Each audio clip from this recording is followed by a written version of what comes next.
पश्चिमी एशिया में तनाव अपने खतरनाक मोड़ पर पहुंचता दिख रहा है। अमेरिका और ईरान के बीच जुबानी जंग अब खुले सैन्य टकराव की ओर बढ़ती नजर आ रही है। डोनाल्ड ट्रंप की सख्त चेतावनी के बाद तेहरान ने भी साफ कर दिया है कि अगर उसकी जमीन पर हमला हुआ तो जवाब सिर्फ सैन्य ठिकानों तक सीमित नहीं रहेगा, बल्कि पूरे इलाके में तबाही मच सकती है। खाड़ी क्षेत्र के तेल और गैस इंफ्रास्ट्रक्चर को निशाना बनाने की धमकी ने दुनिया की चिंता बढ़ा दी है। सवाल यह है कि क्या दुनिया एक और बड़े युद्ध के मुहाने पर खड़ी है। नमस्कार, मैं हूं पंकज मिश्रा और आप देख रहे हैं न्यूज स्टेट। डोनाल्ड ट्रंप के ताजा बयान ने हालात को और ज्यादा गंभीर बना दिया है। डोनाल्ड ट्रंप ने साफ कहा है कि जब तक ईरान अमेरिका के लिए खतरा बना रहेगा या परमाणु ताकत हासिल करने की दिशा में बढ़ता रहेगा, तब तक सैन्य कार्रवाई जारी रह सकती है। व्हाइट हाउस से भी संकेत मिले हैं कि जरूरत पड़ने पर बड़े हमले की मंजूरी दी जा सकती है। इसी बयान के बाद तेहरान से कड़ा जवाब आया है। ईरान के वरिष्ठ सुरक्षा अधिकारियों ने साफ किया है कि किसी भी हमले का जवाब सिर्फ सीमित नहीं होगा, बल्कि पूरे क्षेत्र में अमेरिकी हितों और सहयोगियों को निशाना बनाया जाएगा।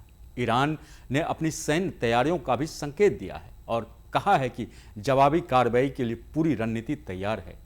ईरान ने खास तौर पर खाड़ी क्षेत्रों के एनर्जी इंफ्रास्ट्रक्चर को निशाने पर लेने की बात कही है, यानी तेल रिफाइनरी, गैस पाइपलाइन और समुद्री सप्लाई रूट खतरे में आ सकते हैं। अगर ऐसा होता है तो इसका असर सिर्फ क्षेत्रीय नहीं बल्कि वैश्विक होगा। तेल की कीमतों में उछाल, सप्लाई चेन में बाधा और कई देशों की अर्थव्यवस्था पर सीधा असर पड़ सकता है। विशेषज्ञ मानते हैं कि यह चेतावनी सिर्फ बयानबाजी नहीं है, बल्कि एक रणनीतिक संदेश भी है, जिससे अमेरिका और उसके सहयोगियों पर दबाव बनाया जा सके। ईरान यह दिखाना चाहता है कि अगर उस पर हमला हुआ तो वह पूरे इलाके को अस्थिर कर सकता है। इस बीच ईरान के विदेश मंत्री अब्बास अगारची ने ब्रिटेन को भी चेतावनी दी है। उन्होंने साफ कहा है कि अगर किसी भी तरह से अमेरिका के साथ मिलकर सैन्य कार्रवाई में सहयोग किया गया तो उसे भी इसके नतीजे भुगतने होंगे।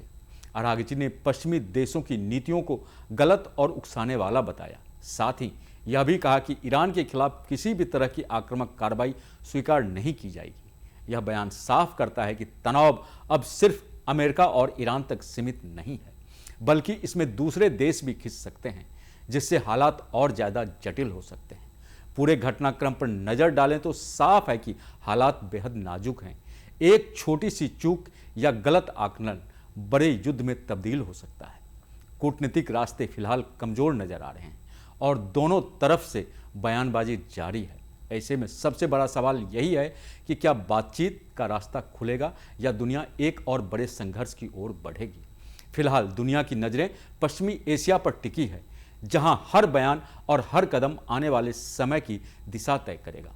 तो क्या पश्चिमी एशिया एक और बड़े युद्ध की तरफ बढ़ रहा है? क्या तेल और गैस के ठिकाने अगला निशाना बनेंगे? और क्या दुनिया एक नई संकट की लहर के लिए तैयार है? इस खबर पर आपकी क्या राय है, हमें जरूर बताएं। देखते रहें न्यूज स्टेट। नमस्कार।